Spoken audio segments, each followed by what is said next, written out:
Special police crime diary. हजारो प्रश्न सोडवतो, अनेक वर्ष अभ्यास करतो आणि सरकारी नोकरीच्या एका संधीसाठी अक्षरशः जीव तोडून प्रयत्न करतो। पण याच परीक्षेचा प्रश्नपत्रिकेशी संबंध गोपनीय भाग आधीच काही जणांच्या हातात पोहोचला असेल तर, आणि त्याहून धक्कादायक म्हणजे हा कथित गैरप्रकार समोर आणणारा धागा एक प्रेम संबंधातून पुढे आला असेल तर। ही एखादी चित्रपटाची कथा नाही, मुंबई पोलिसांच्या तपासातून समोर आलेल्या प्रकरणाची ही धक्कादायक कहाणी आहे। 22 मार्च 2026 रोजी अन्न आणि औषध प्रशासन विभागातील औषध निरीक्षक गट ब पदासाठी चाळणी परीक्षा घेण्यात आली होती। राज्यातील अनेक उमेदवारांनी या परीक्षेसाठी मेहनत घेतली होती, मात्र तपास यंत्रणांच्या माहितीनुसार या परीक्षेच्या प्रश्नसंचातील काही महत्त्वाची माहिती परीक्षेपूर्वीच बाहेर गेल्याचा संशय निर्माण झाला आहे। आणि या प्रकरणाच्या केंद्रस्थानी आले एक नाव, लोकेश उर्फ गौरव राजेंद्र पाटील। पोलिसांच्या तपासानुसार गौरवने आपल्या मैत्रिणीला सरकारी नोकरी मिळावी यासाठी कथितरित्या प्रश्नपत्रिकेची माहिती मिळवण्याचा प्रयत्न केला। या प्रकरणात नंदुरबार येथील कौटिल्य अकादमीचे संचालक प्रवीण दिलीप पाटील यांच्याशी संपर्क झाल्याचे तपासात समोर आल्याचे सांगितले जात आहे। यानंतर प्रकरणाची धागेदोरी कथितरित्या महाराष्ट्र लोकसेवा आयोगातील काही अधिकाऱ्यांपर्यंत पोहोचल्याचा पोलिसांचा दावा आहे। एका व्यक्तीला सरकारी नोकरी मिळवून देण्यासाठी सुरू झालेला कथित गैरप्रकार हळूहळू एका मोठ्या नेटवर्क पर्यंत पोहोचल्याचा आरोप आहे। तपासातील माहितीनुसार संबंधित तरुणीने या परीक्षेत राज्यातून 7वा क्रमांक मिळवला आणि तिची औषध निरीक्षक पदावर निवड झाली। पण इथूनच या कथेला अनपेक्षित वळण मिळाल्याचा दावा करण्यात आला आहे। नोकरी मिळाल्यानंतरच प्रेम संबंध तुटल्याने गौरव संतप्त झाला आणि त्यानेच या कथित गैरप्रकाराची माहिती संबंधित यंत्रणांना दिल्याचे तपासातून समोर आल्याचे सांगितले जात आहे। आणि त्याच संतापातून कथित पेपर फुटेजचे रहस्य बाहेर आले।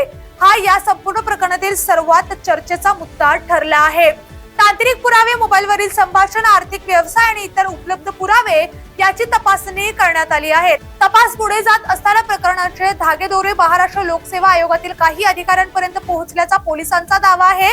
या प्रकरणात पोलिसांनी एमपीएससी चे सहाय्यक कक्ष अधिकारी विश्वेश्वर नकाते, अवर सचिव अभिजित लेंडगे, सहाय्यक कक्ष अधिकारी गोपाळ मराठे, मध्यस्थी केल्याचा आरोप असलेले प्रवीण दिलीप पाटील, अमृत पाटील आणि लोकेश उर्फ गौरव राजेंद्र पाटील या 6 जणांना अटक केल्याची माहिती समोर आली आहे। मात्र येथे एक गोष्ट स्पष्ट होते, अटक म्हणजे दोष सिद्ध होणे नाही।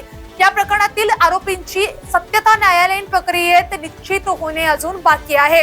या प्रकरणात सोशल मीडियावर कथित प्रेम संबंधाशी संबंधित काही चॅटिंगचे स्क्रीनशॉटही चर्चेत आलेले आहेत। शेतकरी नेते रविकांत तुपकर यांनी हे स्क्रीनशॉट सोशल मीडियावर शेअर केल्याचे सांगितले जात आहे। मात्र सोशल मीडियावर व्हायरल होणाऱ्या कोणत्याही स्क्रीनशॉटची स्वतंत्र पडताळणी होणे अत्यंत महत्त्वाचे आहे, कारण सोशल मीडियावरील प्रत्येक दावा म्हणजे अंतिम सत्य नसते। या संपूर्ण प्रकरणात सर्वात मोठा प्रश्न आहे तो प्रामाणिकपणे मेहनत करणाऱ्या विद्यार्थ्यांचा। एखाद्या विद्यार्थ्याने वर्षानुवर्ष अभ्यास करून परीक्षा द्यायची आणि जर त्याच परीक्षेच्या गोपनीयतेशी तडजोड झाली असेल तर त्याच्या मेहनतीचे काय, त्याच्या स्वप्नांचे काय आणि सर्वात महत्त्वाचे स्पर्धा परीक्षा व्यवस्थेवरील त्याचा विश्वास कसा टिकणार। ही घटना केवळ एका कथित पेपरफुटीपर्यंत मर्यादित नाही। जर तपासात आरोपी सिद्ध झाले तर ही संपूर्ण परीक्षा व्यवस्थेच्या विश्वासार्हतेवर गंभीर प्रश्नचिन्ह निर्माण करणारी बाब ठरू शकते। एका प्रेम कथेची सुरुवात, सरकारी नोकरीचे स्वप्न, कथित प्रश्नफुटीचा संशय आणि प्रेमभंगानंतर तपास यंत्रणांपर्यंत पोहोचलेली माहिती, या संपूर्ण प्रकरणातून अनेक प्रश्न समोर आले आहेत आणि हजारो विद्यार्थ्यांच्या भविष्याची संबंधित या प्रकरणाचा अंतिम सत्य काय असेल, या सर्व प्रश्नांची उत्तरे तपास आणि न्यायालयीन प्रक्रियेतून आता समोर येणार आहेत। मी स्नेहल आणि तुम्ही पाहत होतात SP9 special police crime diary. धन्यवाद।